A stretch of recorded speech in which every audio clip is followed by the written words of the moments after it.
between Steve and Cindy, you basically covered everything I was going to talk about. Questions? Right. Anybody heard of Susan Boyle, Paul Potts? Yes? Susan Boyle and Paul Potts? Both?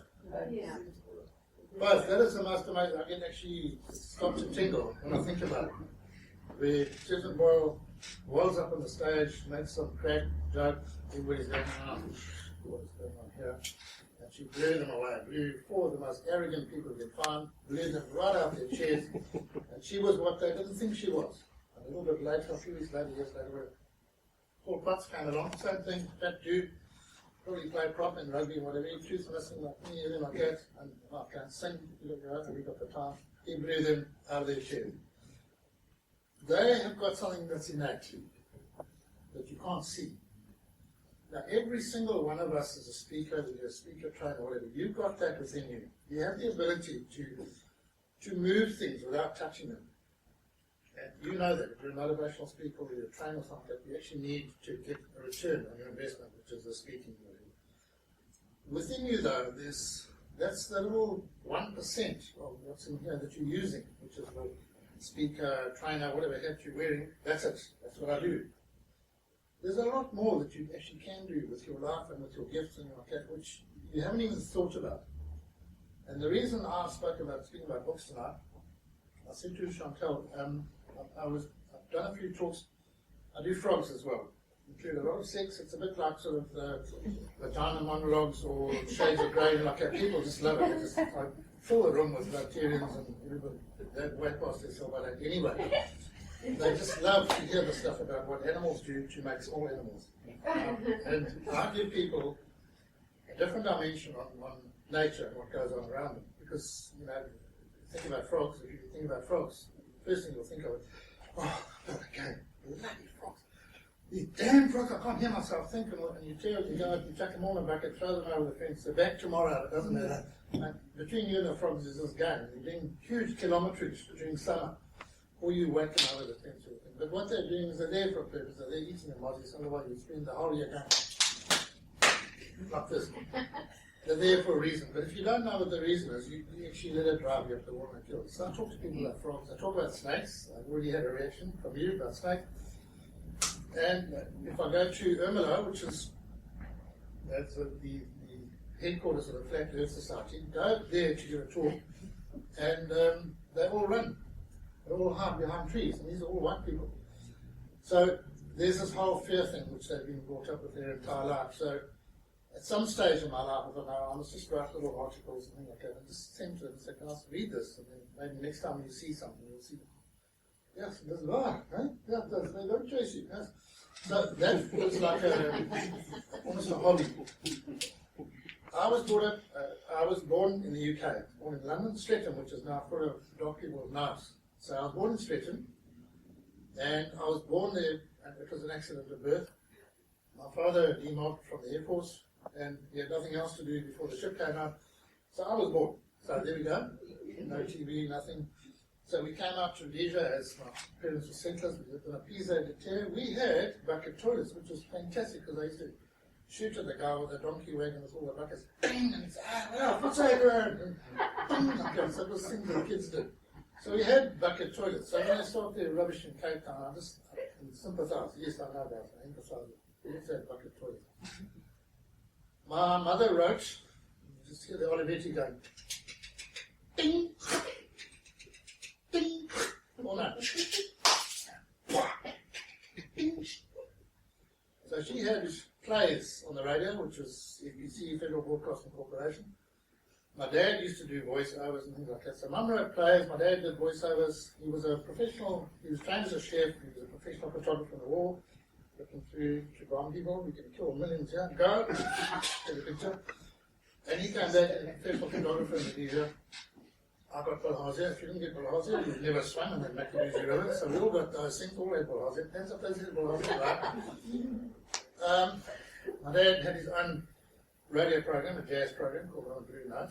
He used to do book reviews and record reviews. So we would all come, sit down, sit next to ladies, listen to the records. It's nice. So I was brought up on jazz, I was brought up on good music, I was brought up on brilliant books.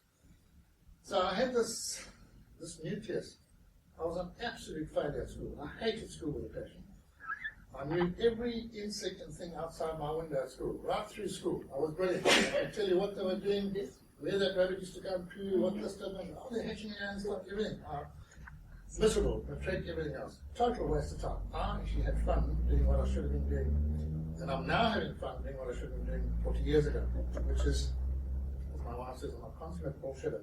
I should have done what I'm doing now, I should have done 40 years ago, and I would have had much more fun. Now, you've chosen a career, speaker, trainer, whatever it is like that.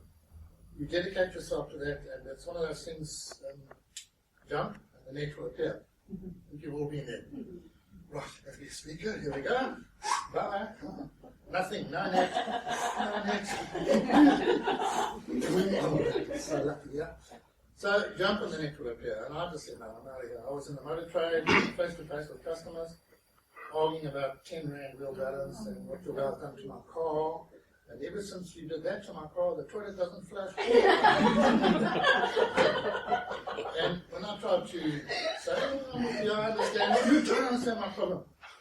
At the counter, Monday morning, not one person who came into that shop was having a good day, because they'd woken up, the battery was going, yeah.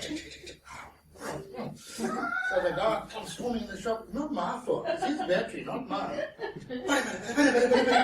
And you take in all this angst and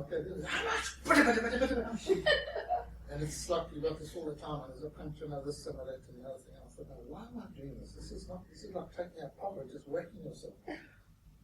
I've been writing little things, and every now and again some lady went to Pelosi, and an elephant sat in her car, and she got hugely indignant, and she tried to sue the hospital. So I wrote, and I said, do you think animals come with like health warnings? I said, don't drive behind me because I'll sit on your car. If you go in there, you sign a form saying, my fault, I'm going like that. So I wrote to the editor, and I built up quite a fund of letters to the editor, a grumpy old man, said, right. And amongst that, I wrote the odd bit of verse, rhyming verse and whatever, and somebody got me upset. And often it got published, either in the Idler or somewhere else where they could hide it. And somebody said, you'd love to, but you're going to have to change that. And no, I'm not changing anything, that's what I'm thinking, that's what I'm saying. But this background I had with my folks, it was subliminal. It was something that was fed by my parents, by my upbringing. Now you've got that subliminal thing within you, which is, you like speaking, you like communicating with people. There's no earthly reason why you cannot start to put that on paper, not necessarily what you do. If you're talking about getting your business together, you're probably brilliant at flower arranging. Do a book on flower arranging. You could be absolutely fantastic at sailing or something like that. Or you could be a sportsman of note, or you could be some kind of a raconteur of what happened. We're all going to die with history. We're all going to die anyway. So, speak to your grandma. My grandma's long gone. But the stuff she had, I was a speaker at a family reunion, because the royal family was the Burn Valley settlers. They came in 1847. They all bought land in London from some shady oak with a hat and sunglasses. They bought land. When they got here, they saw the Burn Valley wasn't a valley, it was a cliff like that. But they went all right there. I spoke at the family reunion, and there was a survival there. She was about 97, 90 Doris.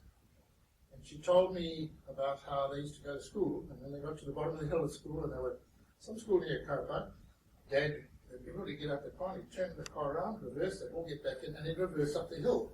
And I thought, oh, that's good. And I thought, I'll have a mechanical brake. Well, it's obviously because the engine's more powerful in reverse. And I said, oh, that's great, man. Was that because the engine? She said, no, because if you go forward, the petrol pump, they didn't have a petrol pump there. You wouldn't put petrol to the engine, you got halfway and ran out of juice, and you've got to go down the bottom and start again. So the car went uphill like that and ran out of petrol. Now that's in the 1940s or 1930s. That's history. If I told my kids that, if I told them that, they'd think, are you allergic to something? If I told them, they wouldn't believe me. How much history do you know that it just blows your mind? From 1990, when we started to pick up phones, pull out the girl, hello, yes, I'm in the restaurant, yes, I'm showing everybody who's got a phone, 1990. Now, you just look at somebody and they've got your ID number, the whole thing like that, it's already filed and it's gone to the tax man. So, from 1990 till now, everything has changed just like that. Exponentially, it's just grown and it's just It's run away from us. Before that, there was music. You could actually hear the words and things like that. I used to read a lot. I was brought up on the Hardy Boys. There was the Hardy Boys didn't take some chick in the bush and everyone. They made fires and put tents up and stood in the rain and caught beetles. That's what we read. How many of your kids read? How many of your grandkids read? They do not read. They do this now. They don't even type. They go. And he said to me, I'll take the Hardy kids once a year. We go to Babanango. Who wants to go with Mr. McKrill for a walk in the bush? One hand over there. He's obviously the nerd in class 7. There's another one over there. He's not all there. He's not the brightest. There's about 4 guys want to come for a walk. Let's go in. There we go. And off we go through the bush. Me and my 4 trusty men. All the cowboys that night, who wants to go for a walk with Mr. McKrill? 78 hands, all up in the air. Why? Because the 4 guys had so much fun. They saw things they hadn't seen in their lives. They turned over rocks, they saw birds, they listened to things, they just could not believe what they'd never seen in their life. Now that's tragic. So, you want a kid to read? Don't give him a tome. He's not going to read a tome. Probably can't. Give him one of these jobs. But let him read. Not only a kid, we're all kids at heart. Older people. As long as you got your eyesight, you can read. As long as this is working, you put one and one together and get some kind of a story. People love to read. They love reading. Kindle is fine. You're sitting on the plane, you've got the Kindle there. It's actually a pain in the butt. A good old book, you open the book and then you go back to the chapter and you put it here and like that. So, I had this conflict with my lovely wife. We've been married for 42 years. We must have headbutted for about 32 of those, but anyway, we're still there. You must do that. No, I want to do that. No, you must do that. So a little bit hard-headed about who was going to do what. But anyway, ultimately ended up when I wrote the book called Getting to Know the Neighbours. And I used a photograph that was taken in the Midlands because I do a lot of work with the Midland schools. And it's got a little black kid holding like this, and it's a little white kid handing a snake to a little black kid. And essentially the neighbours were the snake. But all my mates who out and outrageous said, oh, here we go, you're black and white, what's this now? It was a Jacob Zuma. I said, no, it's the photograph, wake up. But my book is called Getting to Know the Neighbours because they are our neighbours. They live near us. They live in the bush near us. And that was my hobby. Still is my hobby, snakes. So Getting to Know the Neighbours was born. That was such fun. What do we do? I've got all these things and I had to put the book together. Now, because I wanted to write and look at having it published, I went to a couple of Dan Poynter's authors since. Dan Poynter, American author, has written millions of books. He's a parachutist and like that. Hell of a nice guy. He's got this mantra, don't die with a book in you. So we're all going to write a book. So I went to it and he told us all the things about doing this, doing that, doing the other thing. And it was just putting the pieces together, helping me as a budding author to get the whole thing. As Cindy was talking about there, we start putting stuff together. So that was extremely helpful, was what to do. So I put this whole lot together. So we ended up with the makings of the book. Excuse me, what was interesting, one of those things was, you've got 17 seconds to sell your book. Now, if you're a speaker or something like that, and you're within a closed organization like this, I can sell 17 books to the 17 members because you're too embarrassed to say, no thanks, I don't do yoga or anything like that, so you'll buy a book. But selling it outside is another story. So you got 17 seconds to sell your book. So that was the first thing that got to me. Number one, I pick up the book, pull it out, look at the spine. Okay, you see, front page. Oh, look at the picture. It says a few words, title, a little bit about what it says.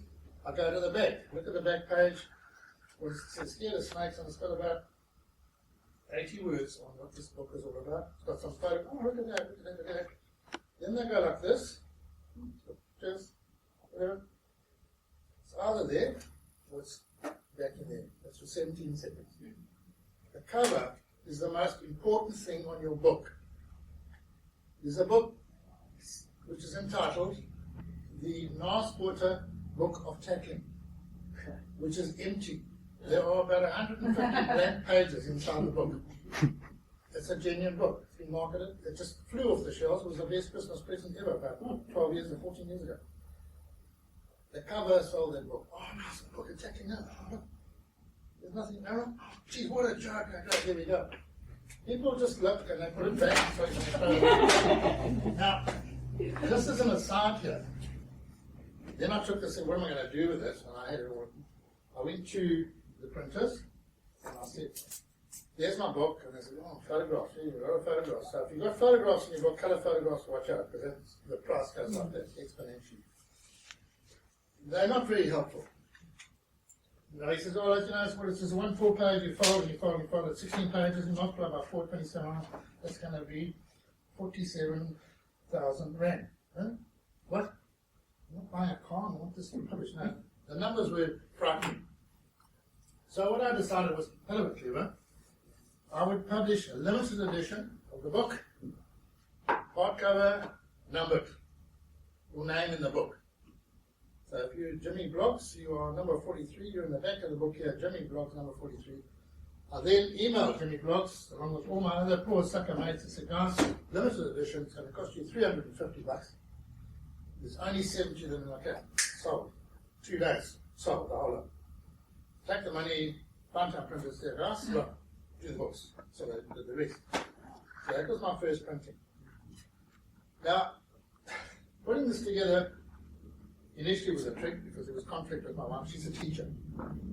She's a teacher. Too many full stops. I can't go. No, look at this. Who spells like I do? So we had that. And eventually I took the Rambo route, which is, get out of my face! And I just went ahead and did it. Which is quite tricky because you find out once you print it and sold, and you look at, look at this one. No spelling mistakes, though. But there are quite a few little, too many full stops, definitely. And also a lot of comeback I had was any of my friends with vision that was not 20/20 required some form of visual aid, like a compass or a telescope. Anyway, so that was it. It sold. It just went immediately. And I reprinted and I sold again. And I just ran out now and I'm about to reprint again. So it's very nice. It's a Christmas present book or whatever. But when you go to the techie, I've got this book in my head and it's on this little stick. So the techie is very friendly. He goes, what format is this? Pardon? What format is this? I said, I don't know. Windows? No. What format? I don't know.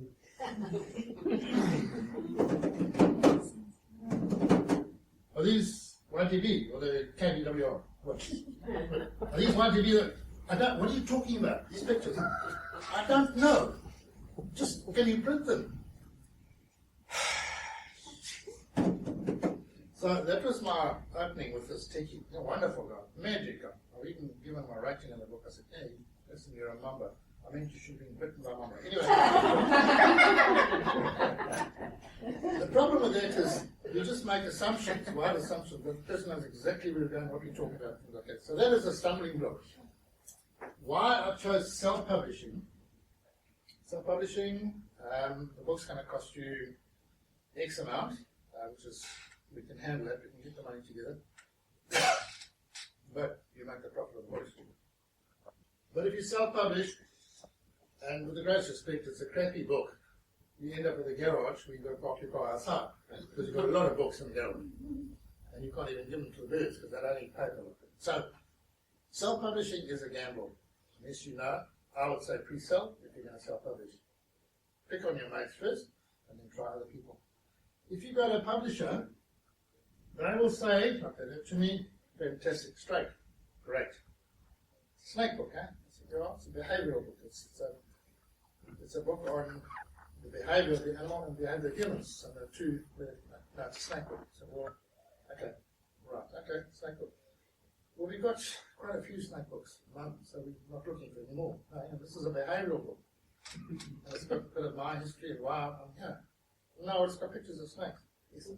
It's also got poetry. It's not a poetry book. Oh, I don't know. Well, we'll give you a shot. Oh, thanks. So that was straight. Botanical Society. My good mate, Charles Bartha. Love your book, because he actually wrote a blurb for me. I made him write it. He says, we love your book. Fantastic. Just take that out. Get rid of that. Take this out. Put some more photographs and then take that out. I said, whoa, wait a second. This is my child, not yours. So I decided I wouldn't go the publisher route, because the publisher will take your baby and rip its arms and legs off and put a funny hat on and paint it a different colour to make it fit what they need. So you have that choice to make. I don't want you to think this is a depressing thing, but if you're a speaker or something, think of something you really enjoy, something you love, something that you're strong at, you've got strong feelings about. Sit down and write it, and have a look at it. You start to agonize and move things around. These sort of things. These are Penguin books, but this is like 30 pages. It's a compilation from one of Porter's books. There's a whole bunch of these, Robert Louis Stevenson, and that sort of book there would cost you probably about 12 rand to publish. Got a colour cover, black and white pages, cost you about 12 rand to publish. 500 of those, 6,000 rand. What a pleasure. You'll sell that. It's Christmas present material. Costs 12 bucks, sell it for 30 bucks, 40 bucks, 120%. It's great money. You're not in this to make money, but it would be very nice to actually pay for the book. But the point is, you spoke about branding, Cindy. That's branding. Who are you branding? I'm getting to know the neighbours now. I've written about 70 articles for the Mandy Chronicle. Anybody phones me now, they say, is that getting to know the neighbours? So you're okay, okay, okay. And there we go. So for me, it's dead easy. It's a brand that's building itself. Because it doesn't mention the word snake. If I mention the word snake, I'll clean the room out completely. Get rid of everybody. Everybody out the windows, running to their cars, running, going, oh, God, but we'll get the kettle on. So be careful what you choose as a title. Now, putting this thing together, get a title, think of it, put it on a wall. I just used a whiteboard, and eventually had about 30 titles. Every now and again, take that off, move that around, grade them, and eventually you end up with 2 or 3. So get the title, get it right, so you like it. Because it's got to say something about what you're writing. Chapters. You're not going to sit down. Again, you've got to sit down and write. Be quite disciplined. So, okay, fine, I'm going to write once a week, or I'm going to write every single day at that time.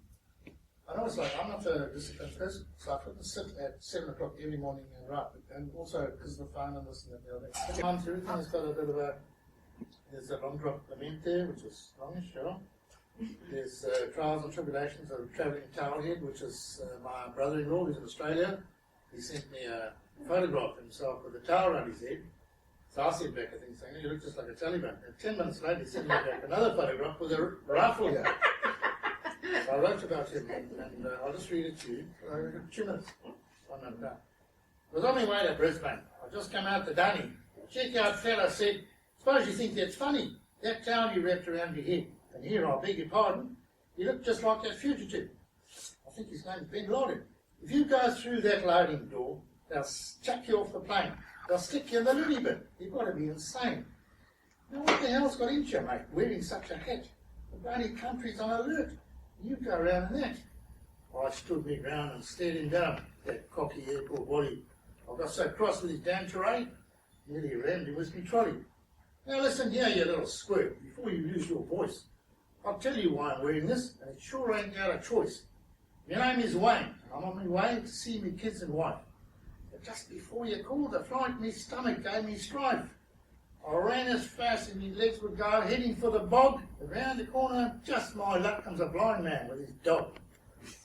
I tried to miss the poor old guy, and went instead for over. You saw me coming, crafty mutt, and bloody bowled me over. I hit the deck and skidded on, blood pouring out my nose. Shot across the change room floor like a ruddy fireman's hose. I tried to stop this onward rush for once and bloody final. I caught me nut on the overhead fan, then hit the damned urinal. I landed in a busy end, which made me even madder.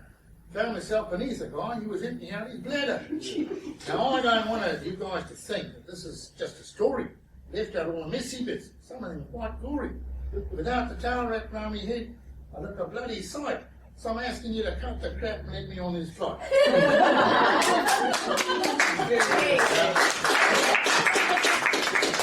Sorry about the profanity, that's about as profound as it gets. So it's eclectic. Now, if you have a passion for dealing with people and reaching people, which I think all of you do as speakers, do yourself a favour. Go home and think, Let me just do that print. Let me just write a little book or a little thing or something. Let me just write something. Forget about the blog and this thing. Get a thing, get it on paper. Somebody can hold your book and say, yes, that's mine. Thank you, folks.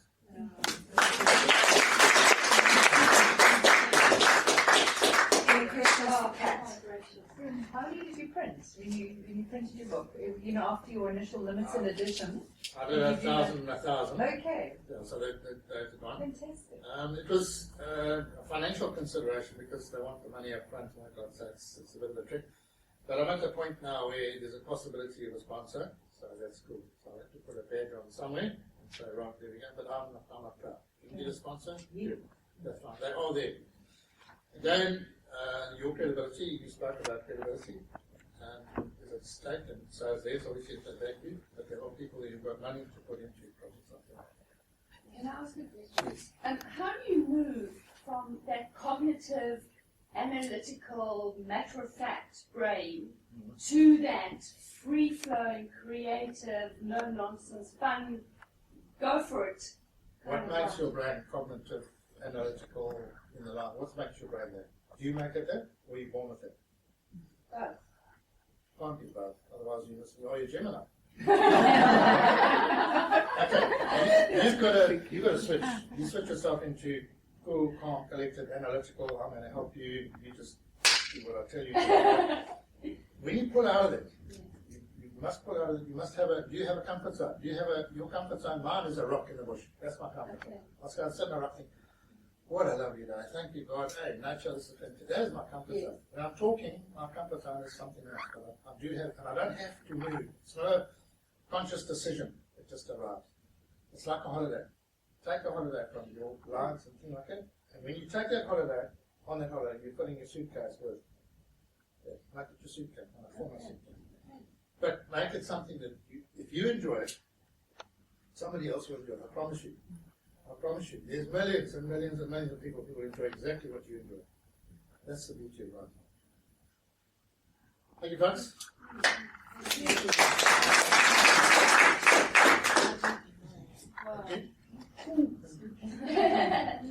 Thank you very much. Thank you.